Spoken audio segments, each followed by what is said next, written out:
chargé d'émotions et de bonnes nouvelles. On se retrouve pour accomplir notre mission. Bienvenue à toutes et à tous. Merci beaucoup pour votre fidélité à cette émission. Et restez-y, car c'est midi. C'est midi, c'est maintenant. Et c'est tout de suite que les choses sérieuses démarrent. Aujourd'hui, je me retrouve avec un grand plaisir. Non, je ne vais pas démarrer par l'équipe du jour parce qu'il fait partie maintenant de cette équipe, même si on lui dira bientôt au revoir. Merci d'applaudir très fort pour le Père Noël.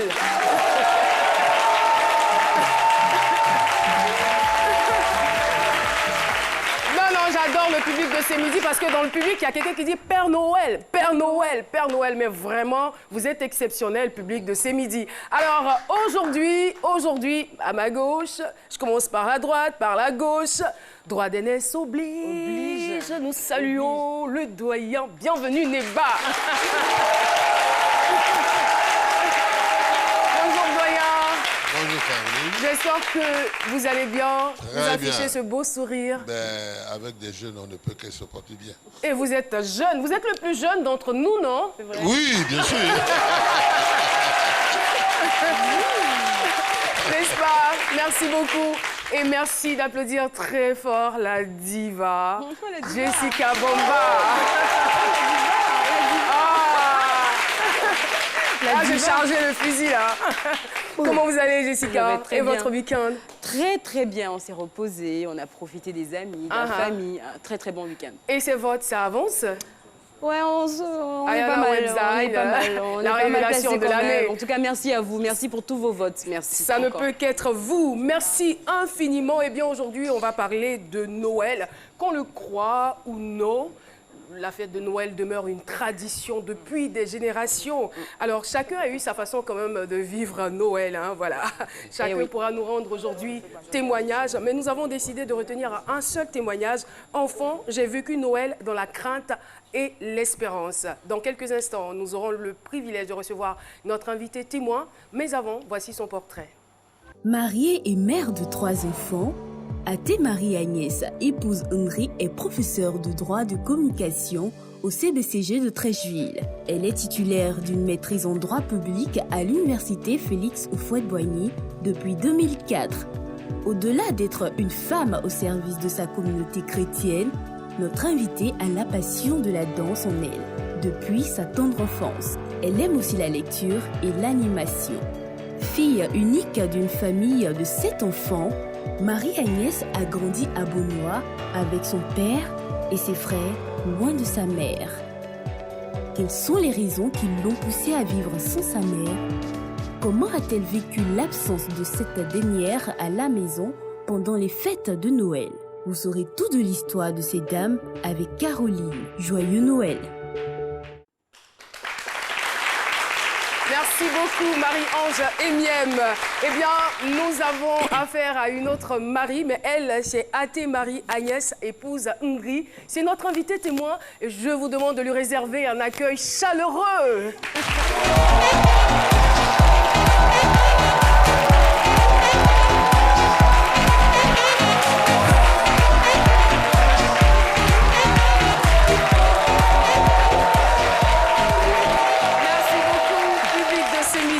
Enfant, j'ai vécu Noël dans la crainte et l'espérance. Bonjour et bienvenue sur notre plateau. Merci beaucoup, merci public de vous rasseoir. Bienvenue. Merci Caroline. Merci. Ça va, vous êtes contente d'être là? Ça va, je suis contente d'être là. Et Noël, comment ça se prépare? Dans la ferveur, dans la joie. D'accord. L'animation des arbres de Noël par-ci, les courses pour les enfants par-là. Voilà, c'est chargé. C'est chargé, c'est chargé. Oui. Et c'est à l'image de tous ces embouteillages, ce trafic que nous avons de plus en plus sur les routes. Oui. Mais bon, on y arrivera. Alors, nous allons partir pour le micro-trottoir. Je ne sais pas si vous connaissez Paterne. Paterne à Sémian. C'est le gars qui est chargé de faire les micro-trottoirs, mais c'est un art particulier, quoi. Ouais, c'est sûr. On l'a suivi. Ça, voilà. C'est parti, on le retrouve tout de suite et maintenant. Le micro-trottoir avec Chris Paterne à Sémian. Décor féerique, ambiance chaude et colorée. Nous sommes déjà au réveillon de Noël. Et je profite de l'occasion, Caroline, pour vous souhaiter de passer d'agréables moments de retrouvailles en famille et aussi à tous les téléspectateurs de ce midi. Justement, Noël ne se passe pas sans un cadeau pour certains. Et à propos, quel cadeau aurait marqué votre enfance et le moment de réponse? Ah tiens, je me souviens, quand j'avais autour de 3 ans, voilà, j'ai reçu un cadeau par mon père. C'était un cahier de dessin avec des crayons de couleur, tout, et cela vraiment m'a donné l'envie de devenir un grand peintre. Je me rappelle à l'époque, je rêvais d'avoir, dans les années 90 bien sûr, un vélo BMX. Et étant issu d'une famille modeste, cela n'a jamais été, mais par le biais d'une autre personne, j'ai pu avoir ce vélo et ça m'a vraiment rendu heureux. Il y a un cadeau qui m'a marqué, en tout cas mon rêve, quand j'étais petite, je voulais un vélo. Effectivement, un bon matin, j'ai reçu le vélo, j'étais heureuse. Le cadeau de Noël qui a peut-être marqué mon enfance, c'est l'amour que mes parents m'ont donné à Noël. C'était lorsque j'avais 12 ans. J'avais demandé à mon père un super cadeau, je m'attendais à un vélo ou une boîte à maquillage. Voilà un cadeau qu'une petite fille de 12 ans aime. Et il me ramène un jeu d'échecs en bois en me disant que ça va développer mon intelligence. Voilà, c'est tout. Quand j'étais petite, je rêvais d'avoir des dinettes, pouvoir réellement m'amuser, apprendre à cuisiner. Et un bon 25 Noël, ma mère m'a acheté des dinettes. Et j'étais très heureuse. Jusqu'à présent, vraiment, ça m'a beaucoup marqué. Et je lui dis merci beaucoup pour ce beau cadeau que j'ai reçu. Joyeux Noël. Merci, joyeux Noël. Merci beaucoup, Pater Nassémian. Alors, doyen, je suis vraiment curieuse de savoir si vous, à votre niveau, vous avez reçu des cadeaux de Noël quand vous étiez enfant. À l'école, oui. À l'école, d'accord. Des parents, non. Parce que c'est à l'école que nous, on a découvert que Noël, il y avait une tradition de cadeaux. Qu'à Noël, il y avait une tradition. À la maison, non, jamais. C'était pas encore entré dans les mœurs. C'était pas encore aussi répandu que maintenant. D'accord. Et celui qu'on va recevoir tout à l'heure, je suis sûre qu'il a déjà reçu des cadeaux ou offert des cadeaux. Lui, c'est Dr Philo, il est là avec nous.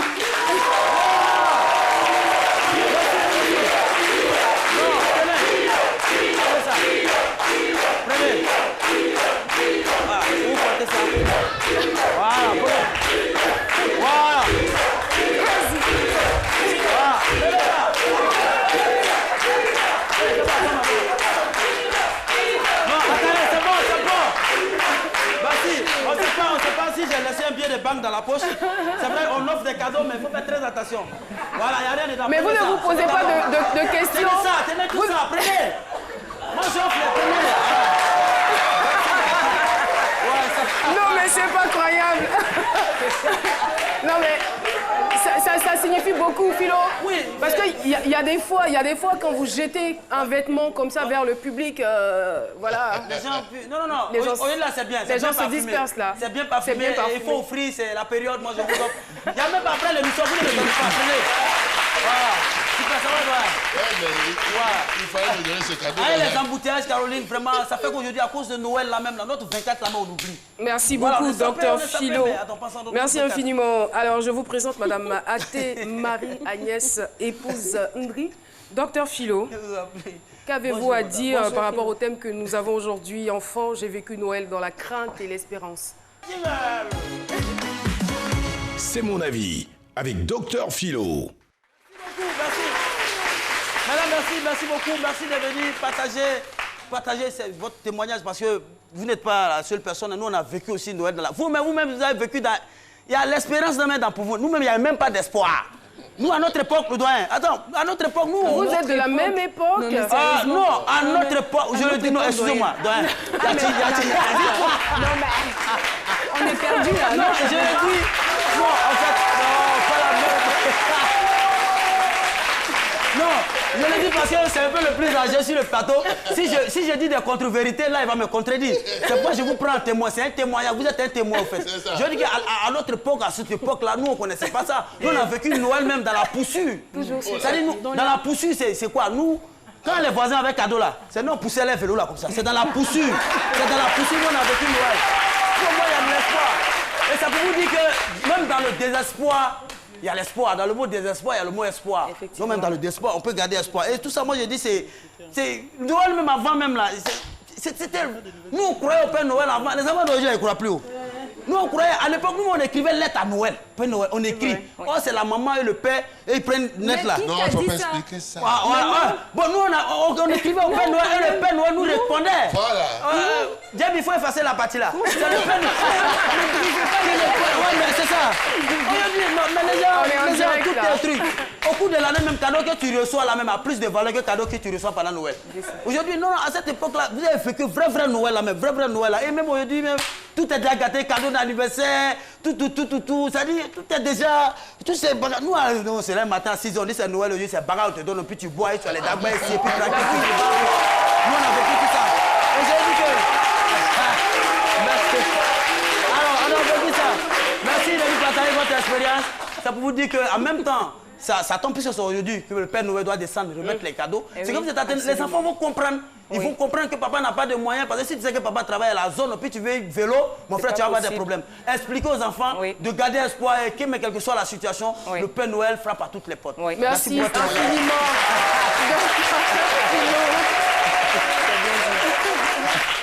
Alors, Marie, dites-nous un peu, c'est à Beaunois que vous êtes née, vous y avez fait votre enfance, tout ça. Et ce qu'on a entendu du portrait, c'est que vous étiez la seule fille au milieu de 7 garçons. Oui. Et c'est bien cela. C'est cela. Racontez-nous un peu comment les choses se sont passées.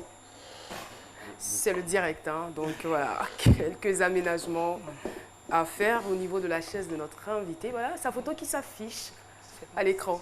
Asseyez-vous, s'il vous plaît. Là, je vous demande de nous raconter un tant soit peu l'environnement, l'ambiance, surtout dans laquelle vous avez vécu. Merci Caroline. Déjà, je voudrais vous féliciter. Merci. De façon officielle, à la meilleure animatrice TV 2018. Merci. C'est gentil. Merci infiniment. Voilà, on vous admire beaucoup. Merci. Et c'est de bonne guerre. Merci. On vous doit cette fière chandelle, c'est normal. Oh là alors, là, je reviens à la question que vous m'avez posée. Je suis née à Abidjan, je suis née à Marcory et mon enfance, je l'ai vécue à Beaunois. Tout à fait. Parce que papa travaillait à Beaunois dans une société de la place. Voilà, donc j'ai commencé la maternelle jusqu'en classe de 3e et c'est après qu'on s'est séparés pour que je puisse rejoindre maman. Mais petit, j'étais au milieu des garçons. Des garçons. Les garçons, il y avait les frères, mais il y avait également les cousins, voilà. Et quelques rares cousines. Voilà, quand on cherchait dans le lot, en général, on regardait si c'était la seule fille, la petite fille noire au milieu des autres frères noirs. Ça se voit. Mais comment on se sent, je veux dire, quand on est par exemple fille unique au milieu de 7 garçons et de cousins, tout ça, est-ce on se sent un peu privilégié par rapport aux autres?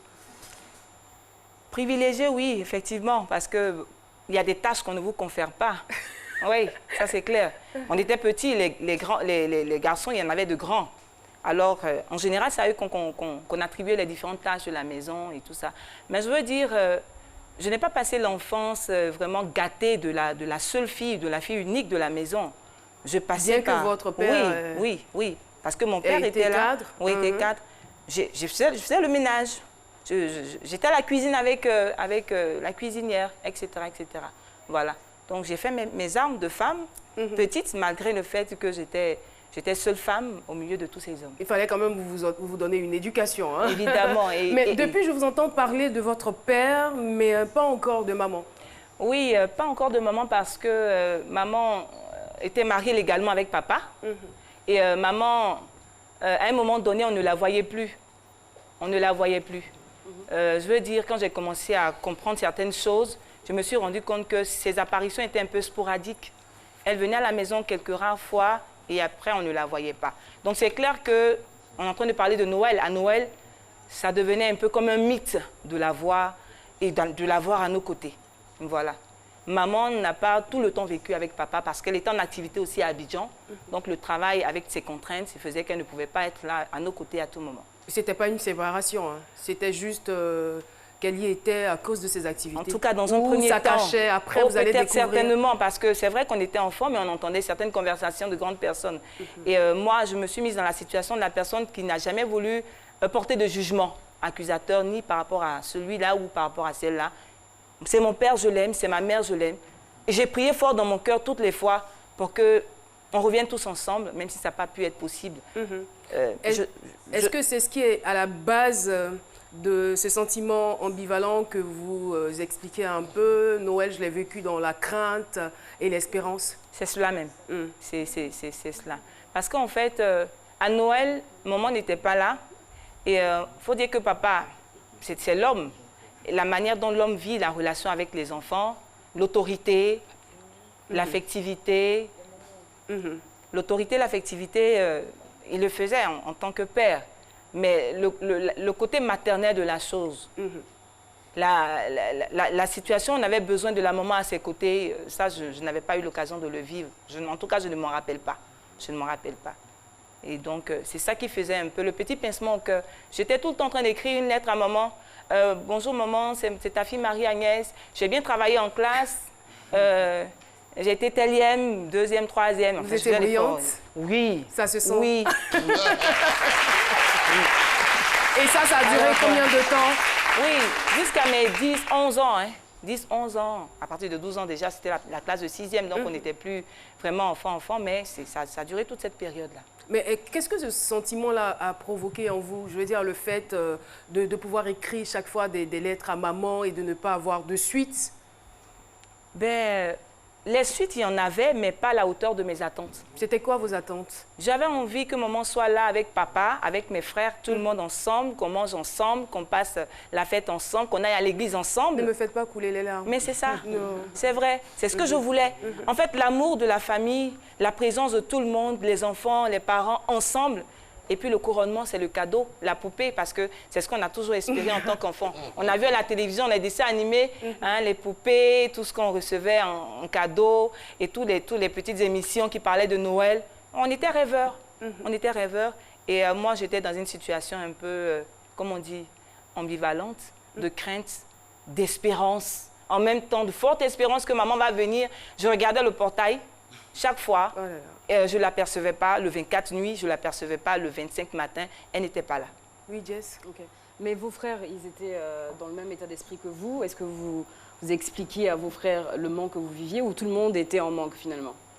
Oui, mes grands frères également aussi, parce que c'est eux qui recevaient avant on disait les missives, qui recevaient mes missives pour maman, pour lui traduire toute l'absence que je ressentais, ma ferme espérance qu'elle soit de retour avant Noël ou au moment de Noël pour qu'on puisse passer la Noël ensemble en famille.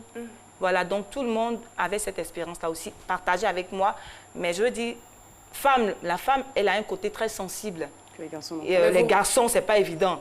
Lui, tout de suite, il peut rapidement s'adapter à une situation. On se dit ça comme ça. Mais la femme, et moi, je suis un peu sensible dans l'âme. J'ai toujours été en train d'attendre. Mais si vous avez raison, vous êtes parmi 7 garçons, donc sécurité garantie. Vous jouez un peu les bébés gâtés, on va dire. Mais je veux dire, papa vous offrait tout de même des cadeaux. Oui, papa offrait des cadeaux. Il offrait des cadeaux, des poupées.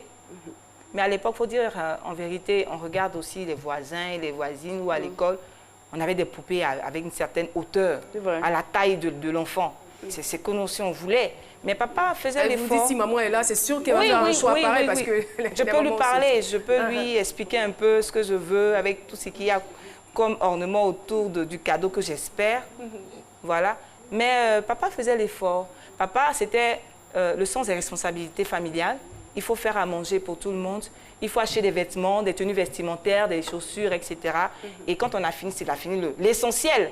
Après, la cerise sur le gâteau, on t'envoie une petite poupée. Bon, tu la prends et tu dis merci à Dieu. Parce que c'est déjà l'effort, je vais dire, le plus grand, voilà, que le père a fait pour sa fille. Et après, à côté aussi, maman qui reçoit les lettres, elle réagit.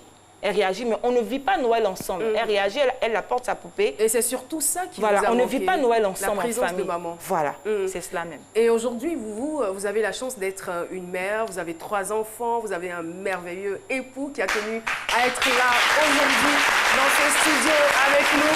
Laissez-moi donc arracher quelques mots à Monsieur Ndri. Monsieur Ndri, bonjour. Bonjour. Bienvenue sur notre plateau. Merci. Vous êtes là avec les enfants. Voilà, c'est bien.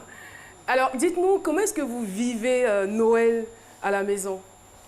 Alors, en tant que père, on fait tous les efforts pour satisfaire et combler les enfants. Et puis, avec ma merveilleuse épouse... Ok. Le sourire qui finit pas là.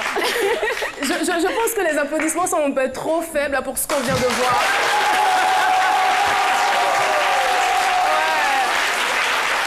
Ouais. L'amour, c'est plus grand que tous les cadeaux du monde. Voilà. Ouais. C'est la mère nourricière, c'est celle-là même qui s'occupe, qui observe, qui regarde, qui est disponible.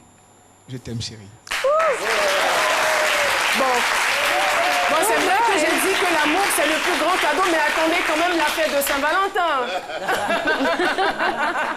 Alors, dites-nous, comment est-ce que ça se passe, le choix des cadeaux? Est-ce que papa s'implique ou il donne juste une enveloppe à maman, ou je ne sais pas, si c'est ensemble que vous mettez l'argent, puisque vous êtes tous les deux fonctionnaires? Comment ça se passe? C'est deux concerts d'un commun accord. D'accord. Souvent, quand papa a le temps, avec elle, on fait les courses. Ok. Mais de manière individuelle, chacun ou chacune exprime son besoin. Son besoin. Qu'on décèle aussi. Et puis voilà. Vous savez pourquoi je vous crois? J'ai tenu à vous poser cette question parce que je lui ai posé la question pendant qu'on préparait l'émission et ça a été la même réponse pour dire que vous dites vrai.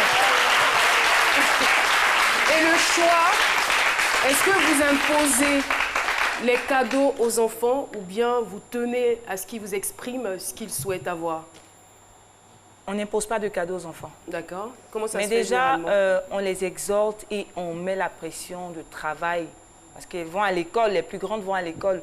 Pour leur faire comprendre que quand on a besoin de cadeaux, il faut aussi faire plaisir aux parents. Voilà. Donc, c'est déjà ça la base. De les emmener à travailler, de leur faire comprendre que si tu travailles bien en classe, alors tu auras les cadeaux. Et après, maintenant, on se retourne vers les enfants, on leur pose la question, qu'est-ce que tu veux? Mais même avant ça, quand on regarde la télévision, ils vous appellent ou ils vous font signe pour vous dire, maman, je veux ce cadeau-là, je veux tel cadeau, je veux celui-là, je veux celle-là. Et on dit, ok, d'accord, c'est bon. Il faut bien regarder et puis après, on va revenir là-dessus. Donc, il y a toujours une condition? Oui, il y a toujours une condition. Si vous travaillez bien si vous travaillez bien en classe, alors vous avez des cadeaux. À la maternelle, c'est la maternelle, mais quand on commence avec la classe de CP1, il faut commencer à cultiver l'esprit, je veux dire, de travail, d'effort à fournir pour avoir quelque chose. Et quand on l'a, on le déguste. Je veux dire, on l'apprécie à sa juste valeur parce qu'on sait qu'on a fait des efforts également pour pouvoir l'avoir. Parce qu'il faut voir aussi avec l'âge. Hein. Oui, les enfants demandent souvent des cadeaux qui ne sont pas de leur âge. Donc, je suis sûre que vous arrivez à faire la part des choses. On fait la part des choses. On fait les remédiations avec papa, avec lui. Et même avec eux, on leur explique aussi les choses parce que c'est des enfants. Alors, je disais, il faut être stratège avec eux. Quand on est stratège, qu'on sait les emmener à ce à quoi on souhaiterait, alors ils entrent également dans le moule.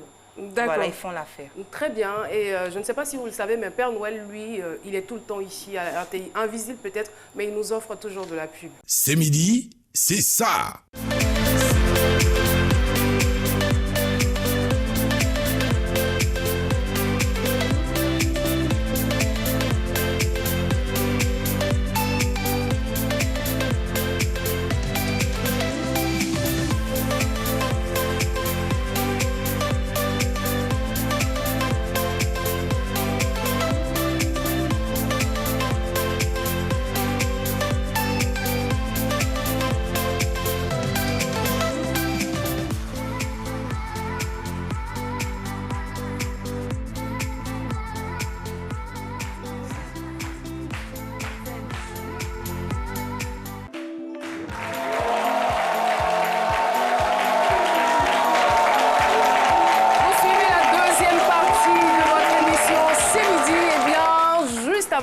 Nous échangions avec Madame Ndri et comme vous le savez, sa famille dans ce studio, une famille harmonieuse, une famille qui fait vraiment rêver, n'est-ce pas? Mais merci pour les compliments. Je vous en prie, c'est pas un compliment, c'est juste un constat. C'est vrai? Alors, il y a le doyen qui voudra intervenir. Oui, je voudrais juste demander, vous étiez seule fille avec 6 garçons. Et je voudrais savoir si les cadeaux que les garçons recevaient à Noël ne vous intéressaient pas. Non, parce que c'était des cadeaux de garçons. À l'époque, c'était les bonhommes de guerre, là, tout petits. Je ne sais pas si quelqu'un qui était voilà, vert comme ça, tout petit, qui déplaçait comme il voulait par rapport aux films de guerre qu'on a l'habitude de voir quand on était enfant. Non, je n'enviais pas ces cadeaux-là. C'était les poupées. Oui, c'était les poupées. Je pose la question parce que généralement, les filles qui sont dans cet environnement-là font beaucoup les jeux d'hommes. Oui, elles sont influencées, ouais, c'est clair. C'est par rapport à ça que je pose la question. Non, mais plutôt les petits frères jouaient avec moi, avec la poupée. On faisait papa et maman. Hein? Papa et maman, on habille la poupée, on la déshabille, on la lave, on la fait manger. Hein? On se promène avec elle, on parle, on lui donne même un prénom. Voilà, c'est comme un autre être vivant à côté de nous. Oui, donc, les autres, c'est eux qui étaient envieux plutôt, oui. Parce qu'ils auraient souhaité déjà la position d'être seule fille, mais ils auraient souhaité être comme moi, être à ma place. Donc voilà, c'est ça. Oui, l'herbe a toujours l'air plus verte ailleurs, apparemment. Alors moi, ce que je veux savoir, c'est ces Noëls dans l'attente ont duré combien de temps et quel impact ils ont eu sur votre vie? Parce que tout ce qu'on vit lorsqu'on est enfant a des répercussions sur notre vie d'adulte. Donc ça peut paraître banal comme ça, mais en général, les petites douleurs, les frustrations ont toujours un impact lorsqu'on devient adulte. Alors, qu'est-ce qui s'est passé à votre niveau? Oh, je ne veux pas parler de frustration. Non, pas de frustration. De grande espérance, oui, toujours. Toujours à espérer, oui, mais pas de frustration. Parce que j'ai la main sur le cœur.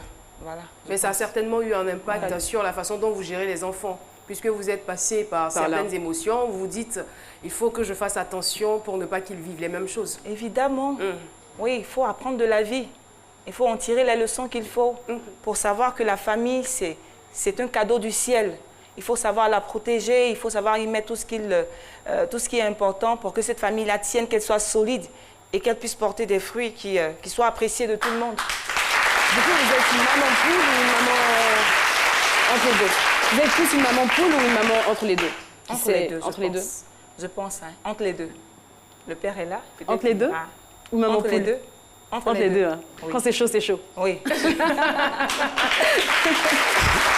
Alors, sachez que nous ne sommes pas les seuls à poser des questions sur ce plateau. Il y a aussi Paulus qui vient donc transmettre les questions des téléspectateurs. C'est tout de suite et maintenant. Vos réactions nous intéressent avec Paulus Agathon. Paulus!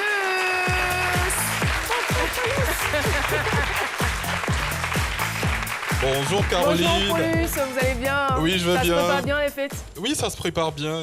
J'avoue que vous êtes très ravissante, tout comme Jessica. Merci, merci infiniment. Merci. Moi, j'ai été habillée par Woman. Merci. Vous l'offrez en public, moi j'ai offert 2 vestes, je sais pas. Oui, c'est vrai en plus. Voilà, vous offrez... Hors antenne, hors antenne. Il va pas donner. Il est très non, mais gentil.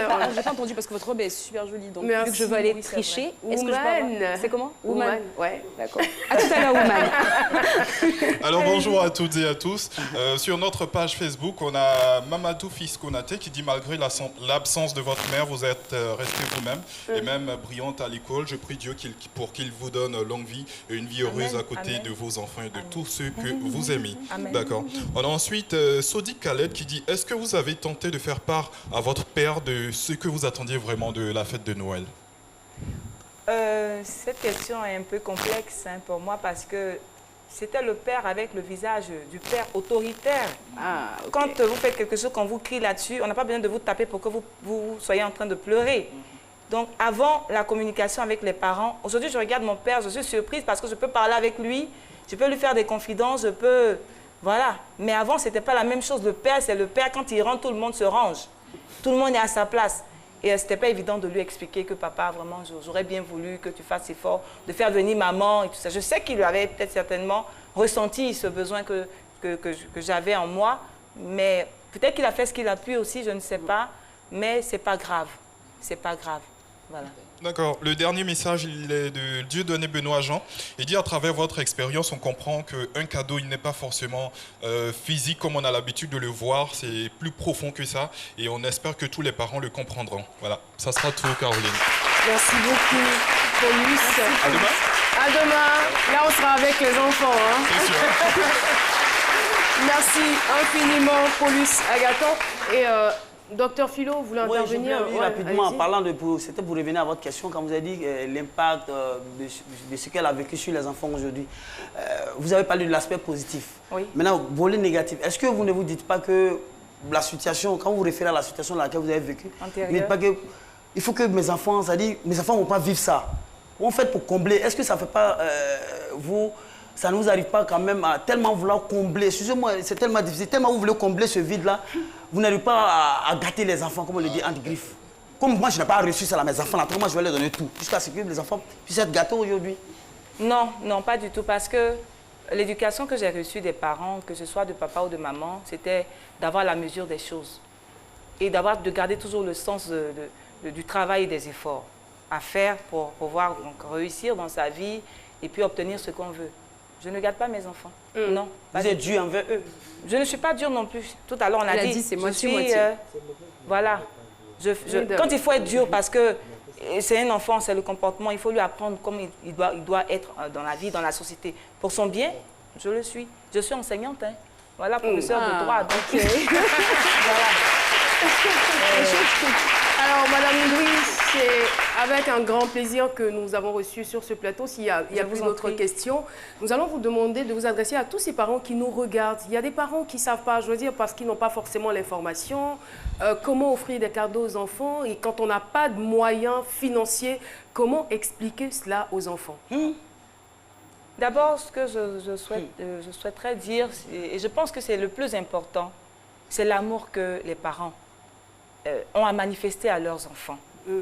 C'est la chose la plus essentielle qu'ils retiennent de leur relation avec leurs parents. Dans un premier temps, j'appelle vraiment les parents à faire les efforts et à faire tous les sacrifices possibles pour se maintenir ensemble, en famille. Il ne faut pas rabourer l'enfant, dire « Oh, toi, quitte là, je n'ai pas l'argent, quitte devant moi. » Non. Non, pas du tout. Pas du tout. En famille, ensemble, c'est ensemble qu'on est fort. C'est ensemble qu'on avance. Et c'est ensemble qu'on produit le meilleur de nous-mêmes. Et c'est pour cela que le premier appel que je voudrais lancer, c'est ça. Que vraiment tous les parents, quand on fait un enfant, il n'a pas demandé à venir au monde. Il souhaiterait pouvoir être choyé, avoir l'amour de ses parents. Et même quand on n'a pas la possibilité de le faire, qu'on est séparé, il faut qu'on arrive à faire sentir à l'enfant cet amour-là dont il a besoin pour qu'il puisse s'épanouir et grandir vraiment dans le meilleur esprit, dans les meilleures dispositions possibles. Et moi, je voudrais dire, c'est vrai, tout à l'heure, quelqu'un a parlé de frustration, peut-être, mais je veux dire, l'environnement religieux dans lequel j'ai vécu m'a vraiment fortement aidée. Parce que j'étais attachée à la chose de Dieu, j'étais dans des groupes d'animation à l'église. Et donc, la présence de Dieu dans ma vie m'a donné la force de me mettre au-dessus de toutes ces choses. Et je pense. Ça que je voudrais communiquer. Merci beaucoup. Merci en tout cas pour ce joli témoignage. Eh bien, je vous rappelle que vous pouvez toujours participer à cette émission en appelant au 22 01 00 00. Et puis, on est en fin d'année. Hein. Il y a des tickets offerts pour l'incroyable 31 by Apothéose. Le spectacle est prévu pour ce 31 décembre au Palais de la Culture à partir de 18 h. Concerts et feux d'artifice seront au rendez-vous pour ce grand événement qui est le Nouvel An. Tout de suite, mesdames et messieurs, nous allons nous tenir debout pour accueillir notre invitée surprise, la première d'ailleurs. Elle est présidente générale de la société Awa Event et présidente de l'association Joie Constante. Son nom, Patneli Yacine Awa. Merci.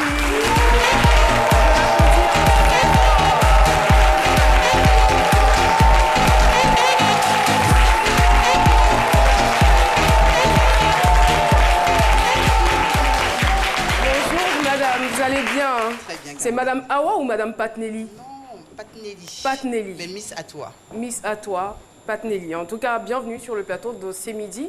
Merci. Et je serais très très curieuse là parce que je suis tombée des nues lorsque vous m'avez donné l'information. Vous avez combien d'enfants s'il vous plaît? 7. 7 enfants. Que j'embrasse. Je les aime. C'est une mère de 7 enfants. On peut faire des enfants et demeurer belle. Voilà.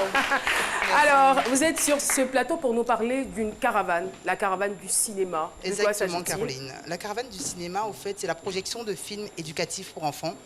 Et nous faisons des projections dans les quartiers, dans différents quartiers. Le 22, samedi dernier, nous avons projeté un film à Faya, le quartier de Faya. Voilà. C'est quoi l'objectif visé par cette caravane? L'objectif visé par cette caravane, c'est simplement promouvoir... En fait, moi, j'avais un problème. Dernièrement, nous regardons tous l'actualité et la plupart de nos jeunes quittent l'Afrique pour l'Europe. Et nous avons vu comment les enfants, les jeunes se font tuer dans l'eau et tout ça. Et j'ai vraiment été peinée. Et je me rends compte que malgré les informations, malgré tout ce qu'on a dit, tous les jours, il y a des enfants, il y a des femmes, des jeunes qui prennent toujours le risque vraiment d'aller à l'Occident. Parce que tout simplement, on nous a tellement formaté que l'Europe était l'Eldorado, le rêve et tout ça. Donc je me suis posé la question avec mon équipe pour dire, mais qu'est-ce qu'on peut faire à notre niveau? Comment informer les enfants les plus petits pour ne pas qu'ils risquent aussi leur vie dans l'eau? Et donc je me suis dit, bon, on va projeter des films. Des films qui nous parlent de l'Afrique, de la beauté de l'Afrique, de l'amour de l'Afrique. Et qu'en Afrique aussi, on a des personnages. On a vous, Caroline. Merci. On a Jessica. Voilà. Merci donc, beaucoup. les enfants peuvent s'identifier. On a pas mal de personnages aussi, des héros. On a des héros en Afrique. Donc, voilà la mission de Joie Constante. Donc, la caravane passe tout le long de l'année 2019. En janvier, nous serons à Yopougon. Donc, on demande à toute la population de Yopougon de nous accueillir. Moi, j'adhère en tout cas parce que généralement, depuis qu'on est enfant, les modèles qu'on nous a présentés, c'était des modèles qui étaient trop loin de nos réalités. Exactement. Et là, vous êtes en train de nous dire qu'on peut être là, on peut être africain, être en Afrique, réussir à partir peut-être de l'expérience de certains modèles. Exactement. En tout cas, merci beaucoup. Je vous ai vu venir avec des enfants. Oui. Ce sont les enfants de Faya, le quartier Ephrata. Ok, ça va. Merci à la jeunesse de Faya, vraiment, ils étaient formidables. Ils nous ont bien reçus et vraiment, je leur dis merci. Et à tous nos partenaires. On va pas les citer. Oui, voilà, on les salue de loin. Merci beaucoup. Tout ça, c'est grâce à vous. Merci infiniment, Madame Patnelli Yacine Awa, d'être... À toi. À toi. Ah d'accord, c'est 2T, ok, voilà. Bien sûr. Présidente générale de la société À toi Event et présidente de l'association Joie Constante. On a été très heureux de vous recevoir pour parler avec vous de la caravane du cinéma. Bah, je ne sais pas, c'est vous qui décidez. Je dirais à très bientôt. Restez, n'allez pas très loin. D'accord. Les enfants sont là. Ils sont là. À tout de suite. Okay, merci. Alors, l'émission se poursuit. Nous allons retrouver tout de suite Jessica Bamba. C'est Midi Club, c'est lundi. C'est Midi Club avec Jessica Bomba. Alors, on va refaire ça parce que l'invité m'a volé mon moment. Je voulais annoncer à ce moment-là que Caroline Da Silva, bien évidemment, grâce à vos votes et grâce au travail qu'elle a réussi à faire depuis 4 ans quand même dans cette émission. Donc, j'ai dit, c'est midi, c'est une quotidienne. C'est tous les jours, du lundi au vendredi. C'est tous les jours, il faut trouver une intro, il faut trouver une conclusion, il faut gérer Dr Philo, Jessica Bamba, Jean-Michel Honin, tous ces chroniqueurs un peu fous. Et pendant 4 ans, waouh, bravo. Caroline est la meilleure animatrice de Côte d'Ivoire depuis samedi dernier. Félicitations. Merci beaucoup. C'est mérité. Alors, et comme elle est à l'honneur aujourd'hui, elle a eu un coup de cœur qui nous vient tout simplement de Priscilla Desgameuse, que vous connaissez très bien. Regardez, on en reparle juste après. Bonjour et bienvenue dans la sélection masculine du top 10 des chansons qui me manquent. Et si ces chansons vous manquent, écoutez attentivement et votez pour la chanson qui vous manque le plus. Chanson numéro 1.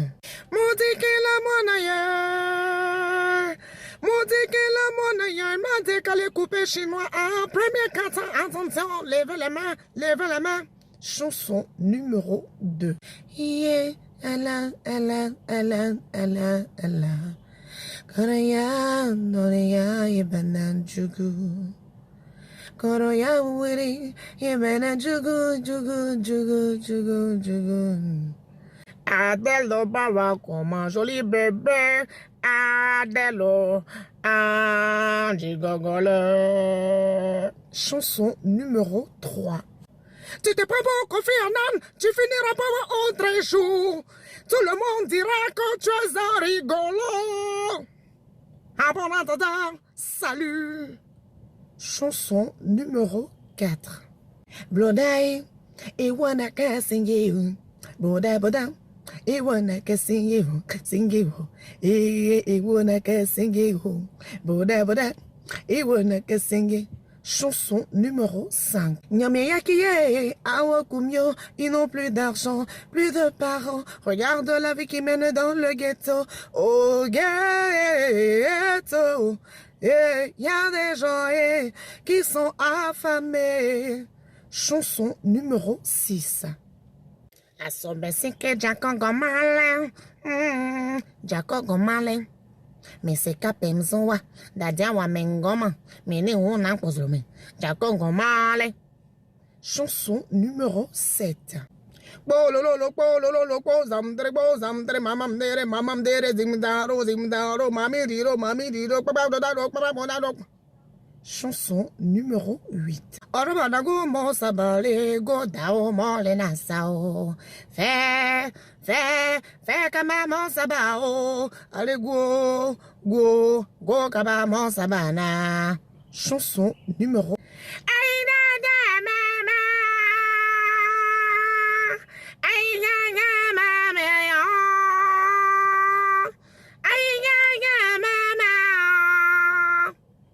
Pour voter, c'est simple. Veuillez mettre le numéro de votre chanson en commentaire. Merci. Alors, moi, ce que j'ai envie de dire, si vous connaissez toutes ces chansons, c'est que les gars, ça ne vous rajeunit pas, en vrai. Vous connaissez toutes les chansons? Toutes les chansons. Ça nous donne une idée de votre âge. Non, c'est tout. Moi, ce qui me fait peur dans cette histoire, c'est que je me dis, on vit avec des gens qu'on ne connaît pas. C'est ça. Là, je me rends compte en regardant cette vidéo qu'il y a au moins 50 personnes qui cohabitent avec Prissy dans sa tête. Oui. Franchement. Elle est colocataire, la fille. Voilà. Et d'ailleurs, Prissy est en compétition pour le prix de la meilleure humoriste féminine, c'est ça? Meilleure humoriste féminin 2018. 2018, Ayana. Voilà. Donc vous allez juste sur le site Ayana Webzine et vous votez. Sinon, allez tout simplement sur la page de Prissy. En plus, vous allez rire comme si vous aviez payé pour. Voilà, allez-y, votez pour elle. Votez pour Marie-Paul Adjé, évidemment. Et bien évidemment, pour moi également. On est en compétition. Ça finit aujourd'hui. Donc on attend vos votes. Donc on enchaîne rapidement avec les photos. Vous savez, chaque année à Noël, c'est vraiment une tradition. On montre les photos de nos chroniqueurs lorsqu'ils étaient enfants. Là, on a de nouveaux chroniqueurs qui sont arrivés cette saison. Donc quand même, il fallait passer par cette case. Alors, quelqu'un reconnaît ce monsieur? Quelqu'un? C'est le sage, sinon le doyen. Le doyen, bienvenue là-bas. Avant. Mais la photo est vite passée. Elle est vite passée. Alors celle-là, je ne sais pas si quelqu'un peut retrouver. Quelqu'un? Absolument. Qui? Raïssa Diaby. Ah, c'est Raïssa Diaby. Et ça, c'est qui, ce petit bout de chou? Qui? Non, Marie-Paul Adjé. C'est Marie-Paul Adjé. Ah, vous savez pas qu'elle était métisse, hein? Ah, d'accord. Elle est métisse. C'est pas tout le monde qui s'est juste après. Il en reste 2, je crois. Ah, alors, qui c'est? Quelqu'un peut? Non, c'est Paterne. Notre fameux Paterne Assémian. Paterne Assémian, il était sévère sur la première photo. Il fallait pas lui chercher des noises. Hein. Et là, alors ça, franchement, si vous trouvez pas, il y a un problème. C'est Paulus Agathon, bien sûr. Paulus. Ils sont trop beaux, trop mignons. Bravo. On va s'arrêter là. On va s'arrêter là. Mais vraiment, Caroline, pour terminer, si tu veux, il y a des fillettes qui ont tenu quand même à souhaiter un joyeux Noël à ces midis. On regarde, c'est tout petit comme ça, on regarde. Allez. Coucou la Caro Gang, joyeux Noël. Joyeux Noël, c'est midi. Joyeux Noël, c'est midi. On attendait, hein. Joyeux Noël à tous.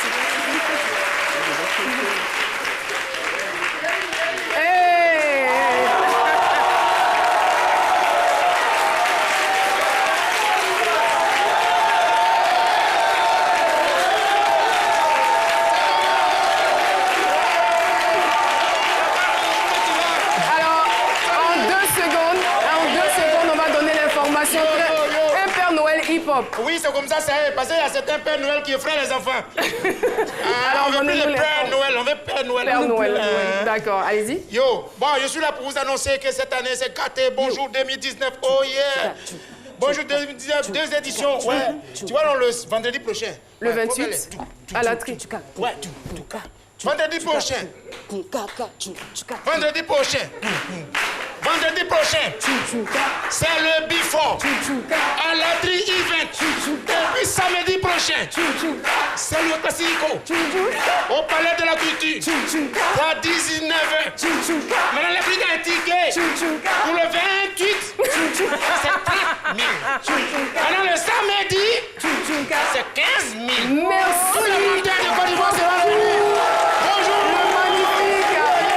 Et voilà, c'est sur cette dernière ligne droite de cette émission. Salut les